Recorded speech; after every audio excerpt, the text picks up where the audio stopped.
이젠 세 번째 이슈로 넘어가 보겠습니다. 네, 세 번째 특이점 이슈는요. 바로 12일 대미투자특별법 처리 예정 최대 수혜는 역시 원전입니다. 대미투자특별법이 국회 대미투자특별위원회에서 여야 만장일치로 통과했습니다. 우리나라가 3,500억 달러 규모의 대미투자를 시행하겠다는 내용을 담은 건데요. 국제정세 정신없고 금융시장 혼란에 휩싸였음에도 흔들림 없이 잘 진행되고 있는 덕분일까요? 이 덕분에 오늘 조선주, 원전주 전반적으로 좀 강세를 보이면서 시장 내에서 선방을 했던 흐름을 보였습니다. 그런데요. 이 국제유가 이 기름 동향에 많은 산업들이 흔들리다 보니까 이 사태가 조선 원전주에는 반사이익으로 작용할 수 있어서 오른 거다. 이런 썰도 좀 있기는 하던데 이게 대미 투자 모멘텀과 이런 반사 수익 효과까지 이 두 섹터가 3, 4월에는 그럼 다시 주도권을 찾을 수 있을지까지도 좀 창립 매니저님께 질문 드려볼게요. 일단 이제 본회의에서 12일 본회의에서 통과를 앞둔 대미 투자특별법에서는 사실 이 미국 내 막대한 자본을 투자의 효율성을 극대화하는 것이 핵심 포인트인데요. 지금 미국 같은 경우는 지금 AI 데이터 센터양 전력에 대한 어떤 전력 인프라에 대한 그런 한국의 기술력이 굉장히 중요한 그런 역할을 할 것으로 예상이 됩니다. 그래서 그런 부분들이 미국이 절대적으로 지금 한국의 기술력을 원하고 있는 상황이고, 전력 기기 같은 경우는 지금 관세로부터도 또 무풍지대예요. 왜냐하면 관세를 지금 미국 내 AI 기업들이 관세를 내줄 테니까 전력기기를 공급해달라고 하고 있는 그런 상황입니다. 그래서 관세로부터의 또 무풍지대고요. 그리고 2027년도까지 전력기기에 대한 그런 생산 물량에 대한 부분들이 매진이 됐어요. 예, 그렇기 때문에 지금 전력기기 그런 우리나라 기업들이 생산 캐파만 높일 수 있다라고 하면은 그런 부분들이 매출과 영업이익이 큰 폭으로 뛸 것으로 예상이 되고 있고요.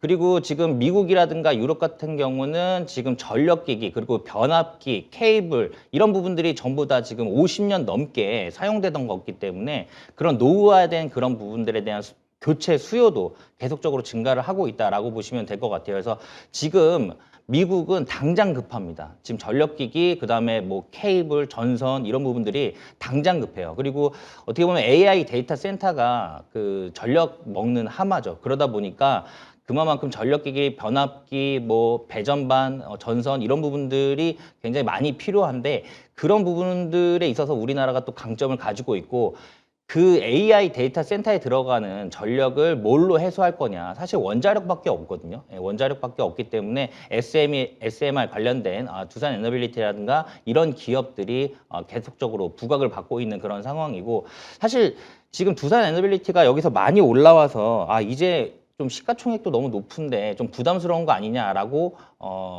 최근에 얘기가 많이 나오고 있죠. 리포트가 많이 나오고 있지만 네. 어떻게 보면 우리나라 증시 자체가 한 단계 더 레벨업 된다라고 보시면 될 것 같아요. 지금 삼성전자 같은 경우도 지금 시가총액이 1,000조지만 2,000조까지 더 레벨업이 될 것으로 예상이 되고 있고, 그런 부분들은 대부분의 보수적인 증권사들도 지금 목표가를 상향을 하면서 지금 2,000조를 얘기를 하고 있는 그런 상황입니다. 그래서 두산 에너빌리티도 충분히 여기에서 다시 한번 좀 좋은 흐름이 나올 수 있겠다. 그리고 원전 같은 경우는 결론적으로는 앞으로 AI, 로봇, 피지컬 AI로 갈 때 꼭 필요한 전력이다. 이렇게 보시면 될 것 같아요. 그래서 이런 부분들이 만약에 12일 날 이제 본회의를 통과를 한다라고 했을 때는 원전주가 다시 한번 탄력을 받을 것으로 예상이 되고 있고, 핵심 인프라, 전력 인프라 쪽에서 전력기기도 충분히 움직일 수 있겠다. 이렇게 보시면 될 것 같습니다. 네. 대미투자특별법 관련해서는 원전 관련해서 두산 에너빌리티나 전력 관련 쪽이 좀 수혜를 받을 수 있다라고 좀 말씀 주셨는데, 태우 매니저님은 원전 쪽에 힘을 실으세요? 아니면 조선 쪽에 힘을 실으세요? 사실 지금 구간에서는 저의 개인적인 투자 성향 자체가 급등한 거를 쫓는 것보다는 이미 좀 눌려 있는 구간에서 그다음에 이제 턴어라운드가 기대되는 업종이나 종목을 좀 선별하는 거를 좀 선호하다 보니까 지금 구간에선 저는 개인적으로는 좀 조선 업종에 한번 집중을 해보는 게 어떨까 싶기는 합니다. 물론 이제 조선 업종 같은 경우도 최근에 리스크한 부분들은 분명히 존재합니다. 일단 기본적으로 시장에서의 가장 큰 우려감이 지금 중동발 지정학적 리스크에 따라서 조선 섹터의 어떤 수주 불확실성이 좀 커지고 있는 게 제일 큰 리스크죠. 실제로 한번 체크를 해보게 되면은 중동 선주들의 어떤 비중 자체가 4%가 채 안 됩니다. 그리고 이제 중동 지역에서 개발하고 있는 해양 유전이라든지 이런 플랜트 쪽도 실제 전체 비중의 6%를 차지하지 않고 있기 때문에 비중 자체는 크지 않아요. 근데 이제 문제가 되고 있는 부분은 카타르 대규모 LNG 프로젝트가 지금 진행 중인 상황에서 여기서 이제 발주에 대한 부분들을 좀 지연시키지 않을까라는 우려감들이 이제 조선 섹터의 어떤 투심을 위축시키고 있는 건데 네. 그것도 한번 생각을 해보게 되면은 개인적으로는 그냥 우려에 불과하다라고 좀 생각을 합니다. 워낙 이제 조선 같은 경우는 한번 발주를 넣고 실제 인도까지 가기까지의 과정이 굉장히 길어요. 공급 자체 기간을 보게 되면은 뭐 2년, 3년 이후가 좀 되기 때문에 뭐 지금 시점에서 만약에 그 발주 물량들을 지연시킨다라고 하게 되면은 추후에 이제 인도되는 기간까지의 또 기간이 굉장히 늘어날 수가 있기 때문에 그런 어떤 결정은 좀 제한적이지 않을까 싶고요. 또 하나가 과거에 이 조선 섹터의 어떤 슈퍼사이클을 감안을 해보게 되면은 당시에 PER 기준으로 한 15배, 평균 PER 15배 밑으로 내려왔었던 구간이 항상 이제 조선 업종의 최저점 밸류를 연출을 했었는데 지금 최근에 주가 조정으로 인해서 해당 밸류 정도까지 밀려왔습니다.